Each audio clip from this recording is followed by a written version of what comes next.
You can't touch this. You can't touch this. Hi, and welcome to Carolina Varsity's 2013 look at the NCHSAA 4AA playoffs. I'm Dale Ross. No, the pet man, Matt Morrow. Man, we're going to take a look at a rematch of a rematch of a rematch. This thing's happened a lot. Butler, number 4 Butler, at 11-3, is going over to play the Creek, Mallard Creek, at 14-0, number 2. They are the number 1 seed in our mind. And they're getting to host the regional final. These two did play, well first, before I get into that, I did go to the Mallard Creek game, so I'll just say a few things about the game. Mallard Creek had this game won from the time I stepped on the field, which was about 45 minutes before kickoff. I started getting your updates, I got that impression. You know, I'm, what I do when I don't know a team, I usually watch them through their warm-ups and all, just to try to get a feel for how athletic are they, what kind of speed have they got, etc. And, you know, they look like a pretty good team. I'm not, you know, can't take anything away from them, but I could see almost immediately. And then I watched some of the plays, you know, they were, you know, when they get into the little offense and run some of their little plays. When I started seeing some of the plays that they were running, I said to myself, wow, Wing T's got more than that in it. You know? Right. Are they going to pull something out that, you know, they're just trying to fool us here? And then, of course, they got the ball first. Mallard Creek stopped them, 3 downs, they're punting. Samuels gets a real big return, almost takes it into the end zone, almost. And then, of course, next play, they take it into the end zone. Right. You know, not only you, I had someone else, after it was 14-0, I received a tweet, said, man, that was fast. I mean, it was just bam, bam, they shut them down again. They could do nothing. And then Northwest Guilford, after they were down 14-0, they threw the ball. They started throwing the ball. So there's a little misdirection. In play action, actually they got the ball around their own 10-yard line, just inside the 10, and they drove the ball down the field, across midfield, primarily on passing. That was really working well. Mallard Creek was in a heavy front. They had a 5 down line. I didn't look, but I think they were running like a soft cover 3. You know, which is what I would expect, and that's why they couldn't run against them. And it was so soft that, you know, they were able to hit some underneath passes that, you know, clipped yardage down, and then they had a fumble. You know, they got down near the 30-yard line, had a fumble. And, you know, that was really it. There's not much more to say other than Samuels had a real big night running the ball. Pittman had Samuels running and catching.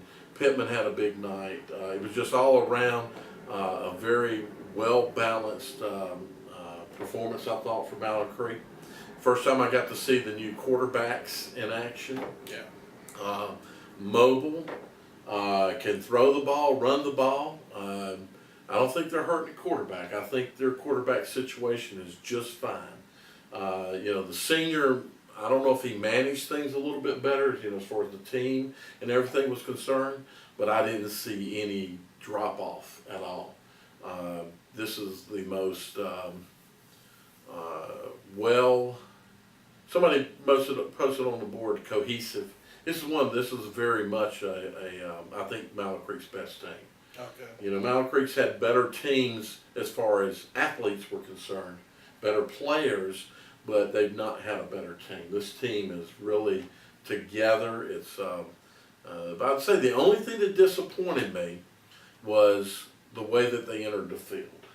You know, they didn't bust through a banner or anything. And I really wanted to see some kind of banner that's, you know, said something. Northwest Guilford had a nice one. Other than that, you know, it was very impressive. I was very, very impressed. I kind of, my theme for this game, why did I go?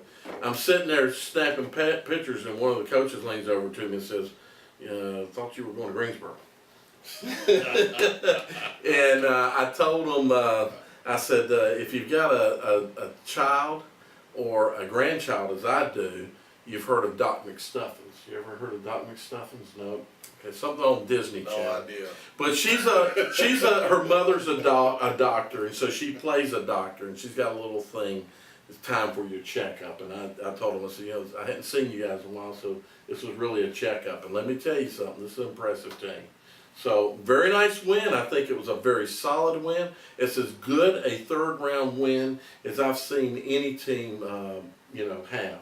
Right. Since I've been watching football. I think a very, very solid win. So anyway, back to this matchup now. So we have Butler and Mallard Creek played early in the season. Mallard Creek won that ball game 20-7. Of course, they played last year in the regional finals, as you may remember.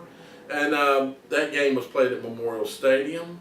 I've heard notes changed differently. The coaches told me Friday night, and they told their kids Friday night the game would be at Mallard Creek. They were telling me during the game, Butler's going to have to row their boats, across to come to the creek. So they're playing that game at home, and I think they should. They've got a stadium that'll hold, I think, the crowd that'll be there.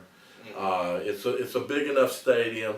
I don't think it has to be at Memorial I don't believe people are going to be turned away, just personally from what I've seen for turnouts. Northwest Guilford put as many fans in the stands Friday night as Mallard Creek did, and they had to drive all the way down. Oh, wow. I think in this game, Matt, it's going to be all about Mallard Creek offering some balance up in the game, because I think he can run and throw against Butler. I've seen it, and I believe he can do both. And I think as long as Mallard Creek's got the ability to do that, then they can keep that Butler defense, not letting them key in on anything. I think for Butler's offensive line, just going back to that other game, Butler's offensive line has got to perform much better than they did in that previous game. That was the key to them, and a key that was missing for Mallard Creek in the previous game is available now, and that's their kicking game.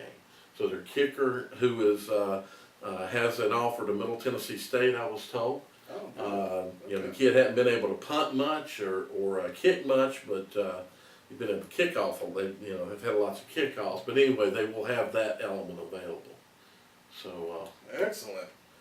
A little bit about Butler. They defeated West Forsyth last week, 48-7, and they had 48 unanswered points after West Forsyth jumped up early. And big thing in that game, obviously, was Ratliff. We mentioned in the Players of the Week video, he really did well getting out of the pocket, running the read option, making good decisions with the football. And LeMay scored a couple times, and it was a total team win. Really, I saw Butler not Friday night, but previously against Independence, and offensively, those guys are on fire right now. The spread offense is doing well. Ratliff pretty much picks his options well. If he doesn't see anything, he'll take off, and tackling him in space is a big chore, and Independence had trouble with that. And that's the one thing Mallard Creek has to do in this game, is they got to contain Ratliff inside the pocket. Those defensive ends have got to keep good integrity, and they can't pinch down inside and let Ratliff get outside of them. They just got to force him to make plays from the pocket. Make him beat you with his arm. Their receivers are playing a lot better, but Mallard Creek, their secondary, I think can match up with them, man for man. But Mallard Creek just can't play man coverage either, because you play man coverage against a scrambling quarterback, you lose sight of him. And that's when he can take off and he can hurt you. So Mallard Creek's going to have to pick and choose when they want to play man and when they want to play zone. I think they're going to have to play both of those to keep Butler off balance. I think a little mix, maybe. Right. But I think Butler's got to use the read option to slow down that Mallard Creek defensive line. Depending on how you block it, the penetration of the defensive line can be used against you. I think Butler's offensive line is probably more suited to maybe veer block it. I don't see them pulling and trapping anybody like that. I don't think they got the type of lineman that can pull and move well in space, like you mentioned earlier in the season. So I think if they veer blocking and let those ends come upfield and Ratliff can read that defensive end and give it off to LeMay and hitting that dive like he does so well, that could be something that Butler has some success with, depending on what Mallard Creek wants to take away. And they're going to have to play really good assignment football when they see that coming at them. Like you said, Butler's offensive line has got to protect better in the passing game. Independence was able to get pressure 2 weeks ago, coming off the edge against their tackles. And, Mallard Creek has got Right. a couple really good defensive linemen, and they can get quick pressure really fast in Ratliff's face. Special teams for Butler. Looks like last week they started making their extra points for the most part. Every point's gonna count in this game. This is a game that could come down to the fourth quarter, and missing those extra points could be big. For Mallard Creek, I think the quarterback can be a runoff misdirection to change it up. You're worried so much about Pittman and Samuels and Chambers in the run game that, if it gets to be a critical situation, maybe a 3rd and short, Brand could call, a fake to one of those guys and let Smith, the sophomore quarterback, scoot around the end. And that could be a big play. Also, play action, bootlegs, dragging Samuels across the middle of the field, something that Brand has done well. Those kind of things could hurt Butler. In pass coverage, they have struggled some. Yeah. Independence threw for a whole bunch of yards, and Butler was playing some cover 2 looks that Independence was able to get in the gaps and make some plays. And those gaps in that cover 2, Mallard Creek will have an opportunity to attack some of those in the passing game if they need to. Not necessarily, they have to, especially with the overpowered run game they have. But one thing they do really well is they have spread formations in their offense to run the ball. So that opens up the box for the run game, and the Butler's going to have to make a decision. Do they want to honor those guys out there in space, or do they want to, kind of just neglect them and say, daring them to throw the ball to those guys, and then just, stay in the box and try to stop the run. So it's going to be a real fun game, here. And, the mental aspect for Mallard Creek is going to be interesting to see.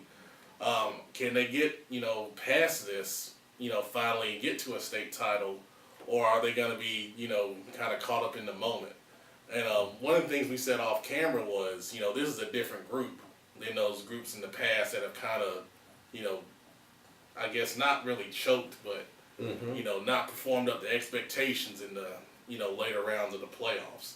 Yeah, so I don't think there's any, I saw there was some comment on the board too about there being pressure. Right. And I don't think there's any pressure. I think the pressure on Mallard Creek was applied at the very beginning of the season when a lot of people picked them to be the state champion. And so they've gone through the whole season of that pressure that's being, discussed, being on their shoulders of, if you're going to be state champion, you're going to have to win everything. I think Mallard stated it best when he talked to his team at the end of the game, and he told them, he said, they were playing Butler, and to be a state champion, you got to beat teams like Butler twice. You got to do that.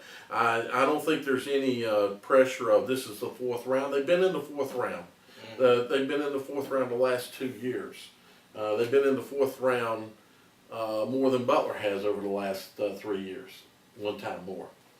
So I don't think being in the 4th round is going to be a big pressure thing. They beat Butler this year, so I think it's just the whole pressure of that they've had on them the whole season. I don't think personally I don't think it elevates any higher. And that mental aspect, one of the comments I made was, I think this team is mentally sound in a lot of the characteristics that I saw in the Independence teams. And from what I saw out of them Friday night, I kind of got that whole feeling about them. Not, there's no cockiness. There was cockiness 3-4 years ago in the team. Oh, yeah. There was a lot of cockiness, right? There was a lot of talk and there was none of that. They came out in that ball game and they handled Northwest Guilford like they were supposed to. There was no, in fact, it was extremely pleasing to watch them at the end of the ball game. how they communicated with the Northwest Guilford players in the handshake and all. It was just total. I just can't explain it. It was really solid for what I saw as far as team and mental, and if there's chink, it's, as I mentioned to you, it's you're attacking one player, you're actually attacking the whole team.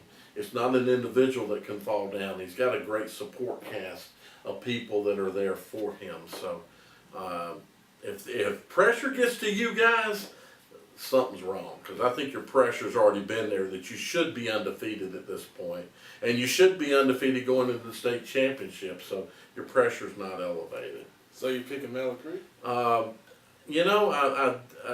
do believe that this is Mallard Creek's game to lose. Yes, I do. Well, I've got to. I picked them in the summer. I can't change now. I think if I'm Mallard Creek also, I'm going to come out and run the same game plan I ran last time, because it worked. It just, they couldn't flip the field some. They may have made, somebody said Brand got fancy in his play calling. I got to go back and ask, please explain that to me, what they meant. Yeah, I'm picking them. I think Butler, well, you know what, we just got to see. I don't know how much Butler has progressed from that point in time. Because the measures that they've gone against are not a Mallard Creek. Oh yeah, I definitely Right. agree with that. But from what I've seen, from seeing them way back then to now, I think they have improved. And I think Mallard Creek's going to have to adjust defensively, because they're going to be seeing a totally different scheme than what they saw the first time around. Mallard Creek is definitely the favorite, but Butler's got championship experience. Now some of those players, were not there. A lot of them graduated, But I think I do want to say this before we end. I think Coach Hales has done a great job with that team. A lot of people did not expect them to be where they are right now. And win or lose, they've had an awesome season. And next year looks like it's going to be fully loaded for those guys. They could have fallen apart. Yeah. There's no doubt about it. I saw them 2 weeks ago, and there's improvement, but I don't know how much improvement, because again, it goes against what you measure against. So this Friday night, they'll get a chance to prove if there is improvement in what they've done. And has Mallard Creek improved? It's going to be a good ball game. It's got the potential to be, if Butler can bring together and has improved, like some statistics say they have, then the game could be a very good ball game, I think. I still believe it's their game, Mallard Creek's game to lose, but they could lose it. They come out and play a game like they did against Huff, they can lose this ball game. Yeah. So Get there early. get there early. It is at Mallard Creek, as I heard Friday night. Now we've heard no word different. Get there early just in case. And I know I'll be there. And will you be there? We'll be there, because we ain't going outside of Charlotte. Yeah. So great. We hope we have a great ball game. Man. Personally, I hope it's a ball game that is a 1-point game and goes down to the end, because I would enjoy that. I'll be doing live updates on the site. Awesome. So those of you that can attend, get on and follow. He does almost play by play. So you guys enjoy. Touch this. Can't touch this. My, can't touch this.